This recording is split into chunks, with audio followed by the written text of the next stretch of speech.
Welcome to the Service MVP podcast, and my name is Joe Crisera, America's Service Sales Coach. And we have with us today a very special friend of mine, probably one of the best friends in the history of friends, as I say. His name is Travis Smith from Sky Services in Portland, Oregon. Travis, say hi to everybody. What's up? How's everybody doing? I'll give my standard double thumbs up, like our Sky logo introduction. But how are you doing, Uncle Joe? It's good to talk with you again. It is. It is. You get that. That's your signature pose. The in front of the Sky logo with the double thumbs up. That is the Travis Smith signature pose. Travis runs a company called Sky Services in Portland, Oregon. I've watched his tremendous growth since he joined our company here at Service MVP, and have been witnessing what leadership looks like personified. And Travis is going to be doing the 3 mistakes that service companies make that can hold them back or inhibit their growth. Ideally, if Travis can help you identify or make these mistakes at least apparent, then you can do something about it and try to resolve it. Travis, again, thanks for being here. Travis, you want to get started by telling us a little bit about how you got started over at Sky Services and how you wound up in the position you're at, and just tell us about the journey a little bit there for a few minutes. Absolutely. So, as far as I don't remember it, thankfully my baby book states it, but my first day on the job was 6 months and 5 days into my life, where I came to help Daddy do trim outs, and that was the earliest date that I could find for working at Sky Heating, which wasn't Sky Services at the time. It was just Sky Heating and Air Conditioning. And my father started the company October 1st of 1979, hoping to heat homes from the sky with all the initiatives that were out there, and quickly turned into more new construction as the initiatives went away in 1980 and 1981. They took the solar panels off the White House, got away from heating with the sky. And that begins my life back in 1983, since I just turned 40 a little bit ago and had a great birthday celebration for all of that. But I officially started working more in the business when I was about 12 years old, bending up L-metal rails in the shop, working on building base cans, kind of anything that I could that didn't use the pneumatic tools until I turned 18. And then once I turned 18, was able to start going out in the field, working on post and beams, doing more advanced fittings in the metal shop, which got me all the way up till 2008, where prior to that, we were, like I said, almost all new construction, and we were an add-on air conditioner specialist. Here in Oregon, air conditioning doesn't come standard with your home, and so that's how you made your money. You do the new construction furnace and ductwork, and as long as you could sell the air conditioner on the job, you might have made a few dollars, because we had no sales process, we had no CRM, we had no coaching. So we went from our peak at one point of doing 33 new home starts in a week to just 2 years later doing 33 new home starts. Excuse me, gotta keep getting those backwards because it's both 30. 33 new home starts in a week was our peak, and 2 years later it was 38 new home starts that entire year. So new construction just dropped off, and that's when I moved into the office and became the service manager. Started selling through service, which there was no such thing as a lead turnover at the time. All we wanted was marketed leads. Nobody cared to take the lead from the service tech, because the service tech was there to fix it. Can you imagine our crazy thinking back then? And my father and his business partners retired between 2009 and 2014. One of them had to be forcibly removed, but that's more of a story for another day, and certainly a mistake that I don't want to get into too much there, because hopefully that won't happen. I've got other great partnerships out there now, and those have all worked amazingly, but I did not originally select that partner. So by 2015, I was the sole owner of the company, started advertising the company, going on TV, getting our brand out there, which, by the way, was very poorly done. It was from a logo book. It was 2 logos smashed together. So we bought up a few other companies. By 2018, we'd rebranded. 2019 was our major year of change. We went from our old CRM to Service Titan. We went from Train to private label. We went from one coaching company to the next. And most importantly, there was what leads us to October of 2019. And so that would be exactly 40 years after Sky Heating was started. And that 40th year, right there in October, within days, was when we came to the first, it was before it was True Grip, at that first event down in Vegas. And I'll never forget walking through the door with Chris Calamusa there, and he announces me. I'm looking around like, am I late? Like, why is he announcing me walking into this room? I feel like I missed something, because I think I was the last one down to my team. And so I'm super embarrassed, not knowing what's going on. And I remember sitting down with the rest of my team at the table there. And we're like, all right, well, let's see what this guy has to say. You know, it's another sales coach. We've been through all of them. And I think I still have that notebook of me just scribbling as fast as I can, going, holy shit, we got to call this guy and figure out who this Joe Crosara is, because everything he said is just pure awesomeness. Like, how have we been missing out on this for so long? We've been stuck with these three options and, you know, not working on pure mode of service. We haven't been talking about finding the client code. We haven't been the best with the clients. We were way too technical, talking about load calculations and how it's a manual J version 8 with a design temperature of 95 degrees, looking at the indoor dry bulb 74. And it was just like, that's the way we talked. So we sent our first couple system designers down there.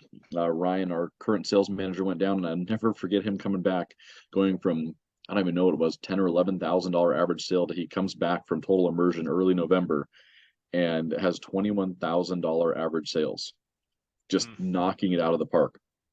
So from 2019, obviously some big changes there. 2020, we added plumbing. 2021, we added electrical. And 2022, I sold the business to private equity and decided to stay on as president, which is what I am today, and partner in the private equity group and helping run things there. And it's been quite a wild ride since 2019. So I think that probably gives the best introduction I can give without getting into too many of the boring, nuanced details going into it.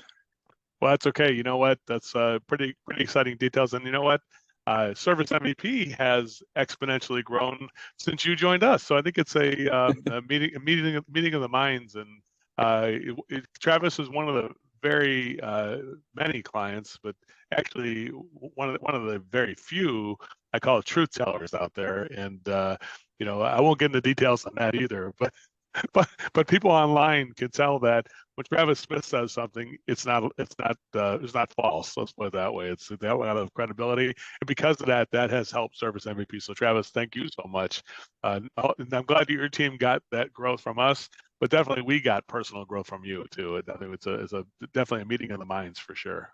Yeah, so we have, you know, a bunch of younger teammates, a lot of our sales teams in their late 20s, early 30s. And so they talk about Uncle Joe is the cheat code to sales. I mean, it's like whatever that old Mario code is, up, down, left, right, A, B, start. I think it's something like that. That's what you are. You're like the original cheat code for sales. Once you know the total immersion process, you've got that down to best serve clients, best serve the company, and ultimately, when you serve the clients in the company, you'll serve yourself and your sales ambitions and drives moving forward too, and of course, company as a whole there. Well, definitely, that's some great stuff. And Travis definitely is you know, he didn't do it on. If I asked Travis how would you build a company like this, he would definitely tell us not on his own. He has like some amazing people, Ryan, Heather, Anthony, and Brian, and people like that I just know are kind of part of the growth legacy over there. And his team is an amazing team of people that has made all this possible, right, Travis? Would you agree with that? Oh, absolutely. I mean, that's one of the things that, and this isn't one of the mistakes that I was thinking of, but I think that as we get into the mistakes that other people make is that they often try and hire better than themselves or worse than themselves, and they think of themselves as the best.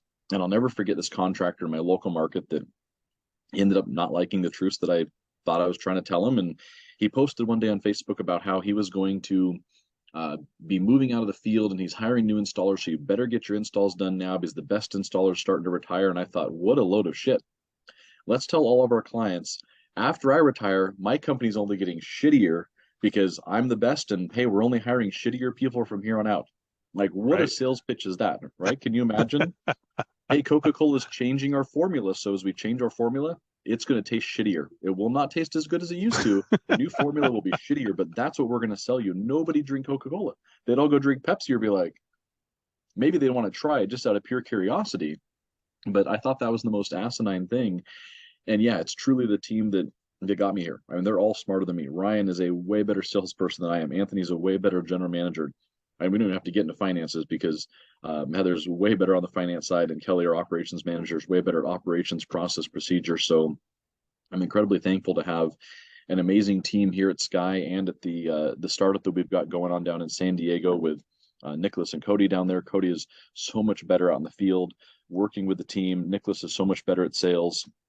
I just get to sit on the back end and help design some of the programs, work on pricing, look over the financials, and make sure that we're all in line helping with that overall operations. The president's just kind of pointing and directing, which is a great fun job for me, getting to set that vision, decide where we want to go, come up with the new things. And obviously Service MVP, Service Titan, private label were all some of the new things that we thought of and implemented, and we're working with a lot more of those moving forward. But definitely hire people better than yourself, not worse.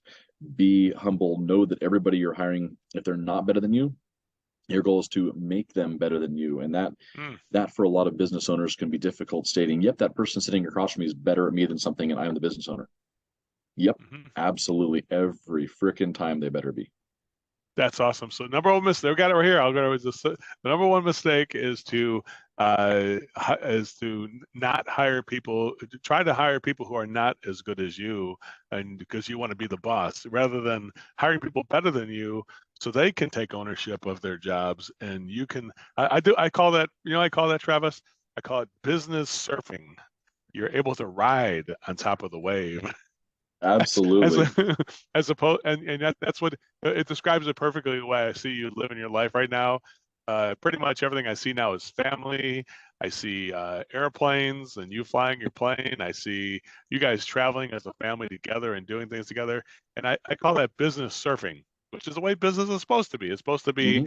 freedom for your family, as opposed to putting the family in prison because I got to do all this stuff, or I got to sell all this stuff and do all this and that. But I think that's a great bit of advice there. I think everybody, if you saw one thing about the way Travis is doing things, it's really about whatever the reason why everybody did go into business, which is to get freedom for you and your family, to be able to have the education, the housing, the transportation, everything you want, the investment, the return on investment for your family. I think that's definitely something that you're achieving, and Yeah. it's always working on it. I think we always are working on it together, but definitely something that you epitomize. So thanks so much for that. You want to go on to the number two mistake that you think Well, contractors make that hold let's themselves call that back? a freebie, because that was supposed to be like That's a free one. zero. That That's just not kind of even there. came That's up. just a bonus. Yeah. That's a bonus one. Okay.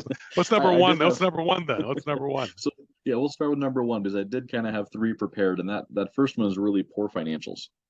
So Mhm. often we see companies, and I've looked at this point, gosh, almost 100 companies of financials, and they're often so poorly set up that they either overinflate their gross profit margin, so they think they're doing better than they are, which means they're actually paying more taxes than they should be, just to inflate their ego, or they're so wrong that they're not getting information and they're flying blind. Like when we're in Mhm. an airplane, we sometimes fly through the clouds and we're flying blind. We don't know which way is up. And if you've never flown through a cloud, it's not like being on a road where you're like, do I turn here or the next turn? It's, am I going straight down towards the ground? Am I completely inverted? Am I banking? Am I going up? Like, what's going on in the plane? You really don't know until you can look at your instrumentation. And if Mhm. you lose your instrumentation, you have backup instrumentation upon backup instrumentation, typically, because things can go wrong. You can lose batteries, you can lose pieces. And if you need to get back down to the ground, it's not like you can just pull in any parking lot and be like, oh, I've got a flat tire, or pull on the side of the road. You've got to make it to a safe airport that you can land at, that's long enough for you, that has winds that are right for you. So a lot of planning goes into it, and that's kind of like financials. You can't be flying blind in your business with poor financials that don't have proper depreciation, that don't have proper schedules, that don't have proper gross margin, that tie back into proper pricing, that tie back into your sales process. Like, the financials are really the backbone, not to mention it's truly the value. I've seen Mhm. people lose millions of dollars in value simply because of how they didn't have their financials set up. And it's often, I think, one of the last thought after pieces. So many of us as business owners lie in the middle. And in that procurement side, you've got everything from the second that they start, which is the call center, all the way through to the end, which is the financials. And we often forget about the call center and we forget about the financials. And those Mhm. two pieces are so vitally important. And I love that you guys have the CSR DSR boot camp, because it helps work with those very important frontline staff. That's the first person answering the call, that's got that smiling face and says, who do I have the pleasure of speaking with today? Mhm. So those roles often get forgot, but financials by far get forgot, because it's like, oh, how can we outsource this? Who's the cheapest person to do financials? They're just numbers. They're all going to be in the same format, and absolutely not.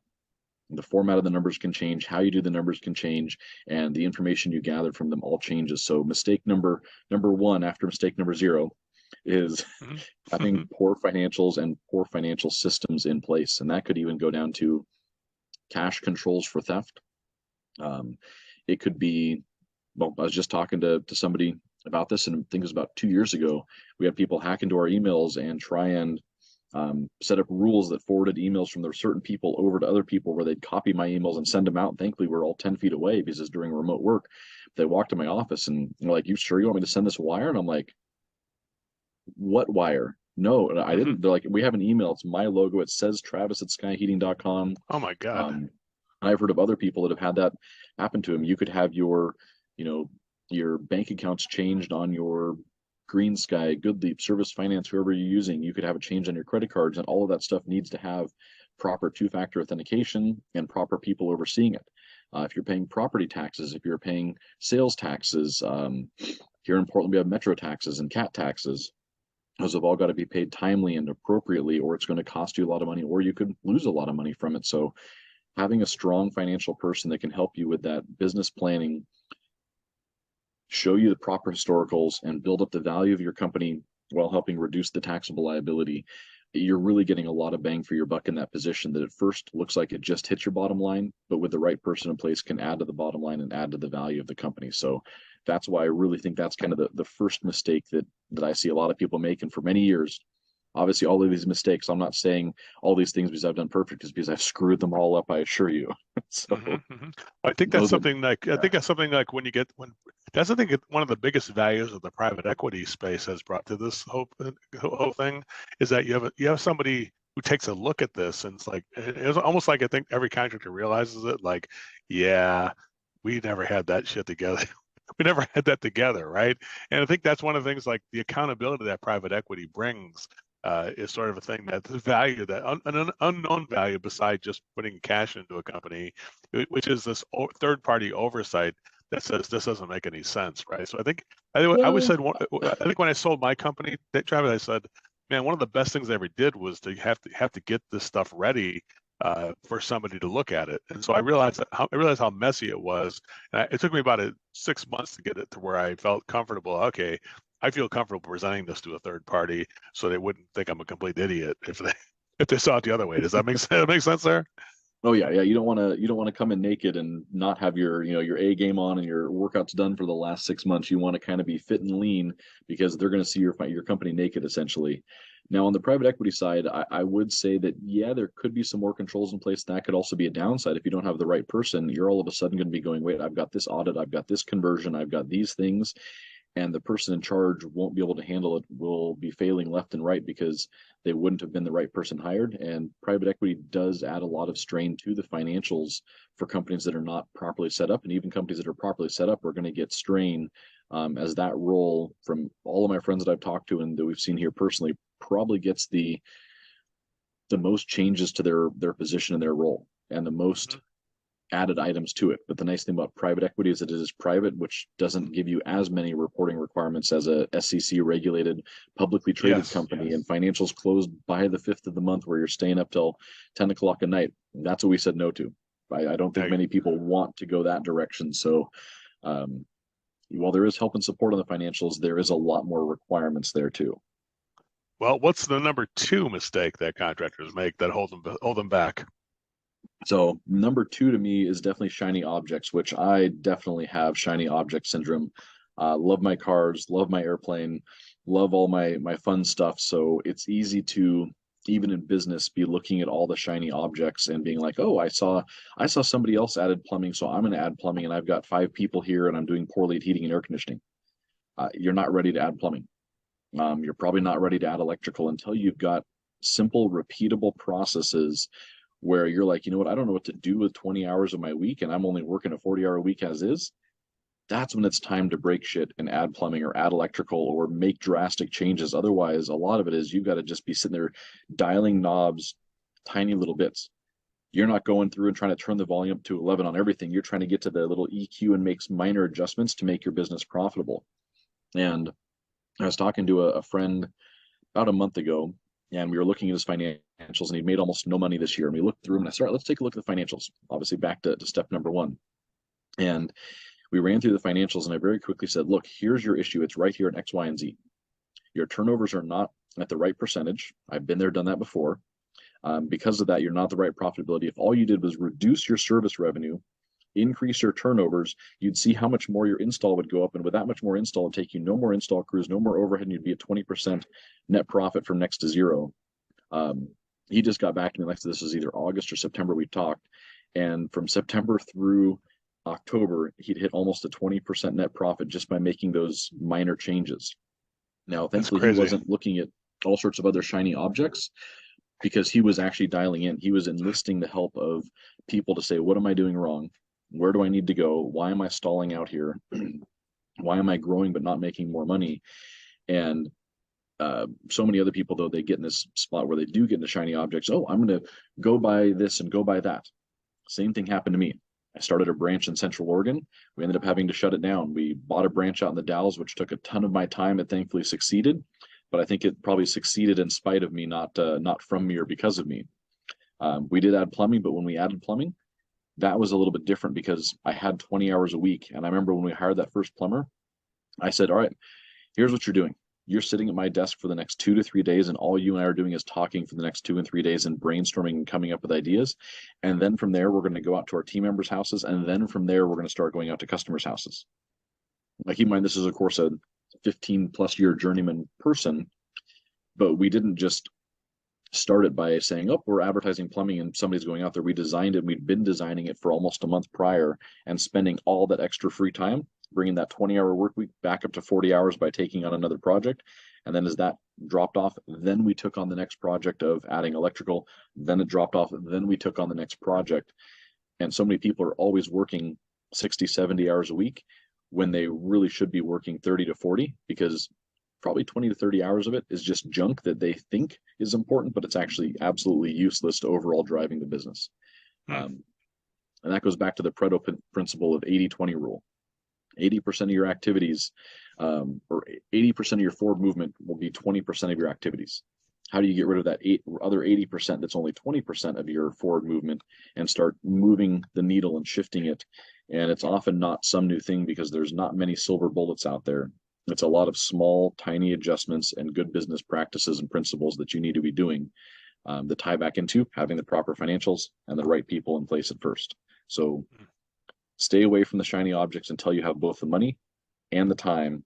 Then you've earned your right to go look at some stupid shiny objects because they get pretty fun. Yeah, So, I always think people think the next thing is what they're going to make money on. Why don't you make money on the current thing before show you can master the current thing you have, and then once you're at that business surfing part, then you can say, okay, I think I can go back in the water and try another wave, try a different wave, rather than trying to jump into a different wave when you're still buried in the first one, right? yep, It's kind of like exactly. That's a great one. That's a great way of putting it. And I like that story about just that small. I call it a small big.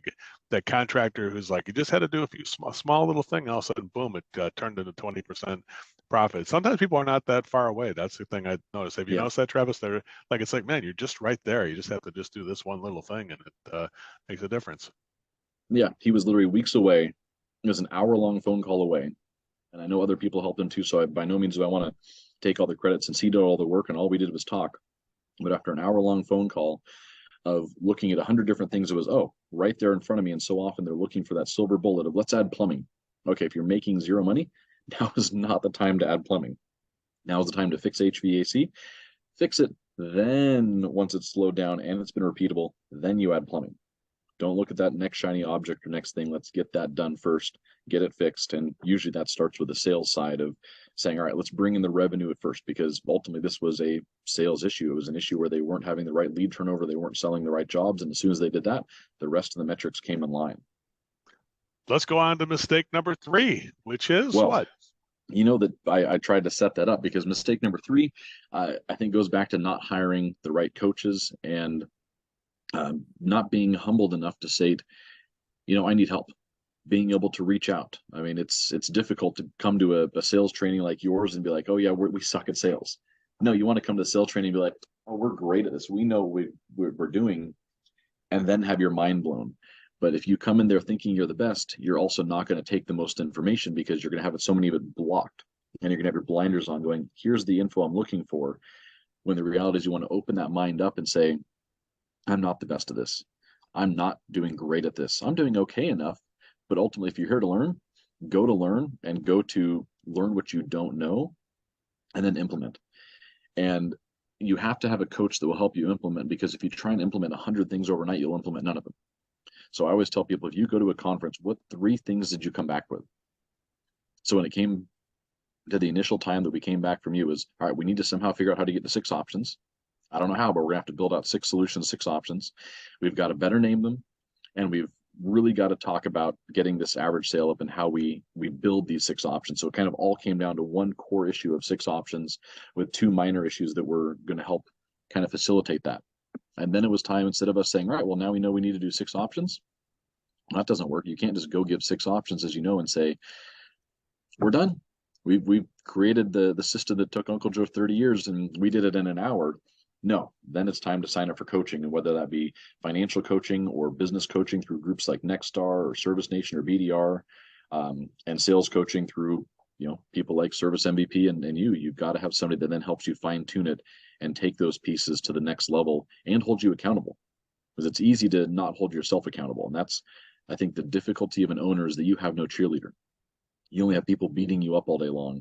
So when you have coaches, those coaches can be your cheerleaders, because you're the cheerleader for your team, and that becomes exhausting. Just as I'm sure it's exhausting many days to be Uncle Joe and be like, all right, I got to be the cheerleader for hundreds of companies. That's a tough job. That's not an easy job. And thankfully, on the sales side, you get to see all of us come back and see the success and at least get some wins from it. But there's a lot of coaching companies where they don't get wins because people won't follow up, they won't implement, and they don't have the accountability. Mm-hmm, mm-hmm. Well, truthfully, since I never do participate, I decided in 1996 never to participate in negativity. So, celebrating everybody, being a cheerleader for everybody is one of my superpowers. And I always see I say I'm an optimist, and I think that's one thing I think that I see in you too, Travis, is that I've seen some negative things happen to you, and people who leave and go and come, and you find some people aren't the right fit. Yet you still manage it with optimism and grace. And to me, I think that everybody that I've seen you work with. I mean, I'm not sure. Can you give us some advice on this? Because I noticed that every time you talk to somebody, you give it to them straight. Don't get me wrong. And sometimes it can come off a little harsh, but I will Yes. say that what you've learned in the years I've known you, since 2019 till the last 4 years, I've seen that a shift to where you're delivering things with a sense of care, respect, and support. More than I think you started out with 4 years ago. Tell us a little bit about that. How you to me, I think you've changed the way you do it in terms of providing accountability in a way a little bit with a sense of warmth. Accountability being the ditch served the warm. Does that make sense? Yeah, and it's easy up front when you're just like, all right, they are screwing it up, they're wrong, very cut and dry. And certainly as you grow larger, you have to work with more people at your company, work with more coaches outside of it, and therefore you need to be more tactful. I by no means am a tactician. Heather will tell you, as you've seen from me in the past, I'm slowly working on it. I'm slowly learning on it. I've tried to participate less in negativity, but I do still participate in it every once in a while. And sometimes it's I hate to say it, it's just a little fun to let a little bit of that stress out. But I guess as you get older, you grow as a person, and a lot of that comes back to, it's a lot less stressful when the company is more successful, running like a machine, and therefore you have more time to kind of think through those thoughts and answers to be more tactful of it. And just having that right running company with the right running team with the right running sales process makes it easier to sit back and say, all right, really, is that the way you want to go about this, or should we try it the other way? Mm-hmm. The difficulty is, if you're the owner and you've been in that role where nobody says no to you, you have that power of the purse. I think it's John C. Maxwell that calls it that. It is difficult to get a no. Mm-hmm. Even before this meeting, I got 2 no's today, where I'm sitting here and I'm just like, what the heck? The bank won't take care of this, and I need this taken care of. And I come onto the call, and I was a little frustrated from multiple things. And as soon as I see your smiling face and, hey, it's Travis, it's very hard to be negative around Uncle Joe. So I got to say that you definitely helped me not participate in that negativity as much. I'm not 100% not participating in it since 1996. That'll be like a, I don't know, 2026 goal maybe. We'll work on it for then. Mm-hmm. Okay. I will not participate in negativity 2026 on. Give me another year or two to still wind it down. I'll give you another year on this. Keep working on it. But I think I do see the movement where it is changing already. So don't sell yourself short. You already had some personal growth on that front, and I definitely see that in you for sure. And definitely, I thank you for any final thoughts you want to share with contractors before we wrap it up here, Travis. Anything, a final piece of advice, or just anything that you'd like to share with them just before we leave?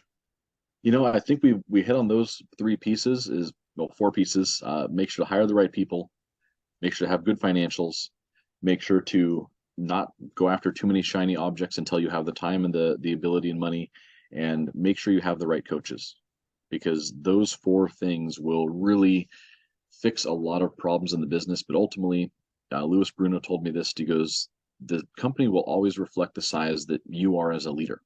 And I remember telling him, I'm a $25 million company. He goes, great, you may be a $25 million company under the hood, but if you're doing $8 or $10 million a year, you're an $8 or $10 million leader, and you're the one failing the company, Travis. Mm-hmm. And that was a hard lesson to learn, that as the leader of the company, you are its biggest limit. There are companies out there like like Ken Goodrich at Gettle. I don't know how much they do in revenue, but what, 500, 600 million. There's Ishmael doing 100 million in revenue. That shows that it is 100% possible. So if I'm not doing that, that's my fault, because those leaders were able to do it. Then you need to decide, how far do you truly want to go? Because it's perfectly fine to say, I only want to be a $10 million company. I only want to be this. I don't want that added stress, that extra time frame. So decide what's right for you, and don't let somebody else make that decision because somebody else has done it. But know that if somebody else has done it, it is possible, and it is still back on you. So those things need to be in alignment for your stress levels to go down and your negativity to go down, I think. I think one of the things that does reduce stress for me, I think, is that as a leader, I believe in exactly what you're saying, that whatever we are challenged with, or our challenges, I always say it starts with me as a leader. I always say I either had a blind spot, I thought we were doing it, but we weren't. I thought we're doing it, but we weren't doing it as great as we could have done it.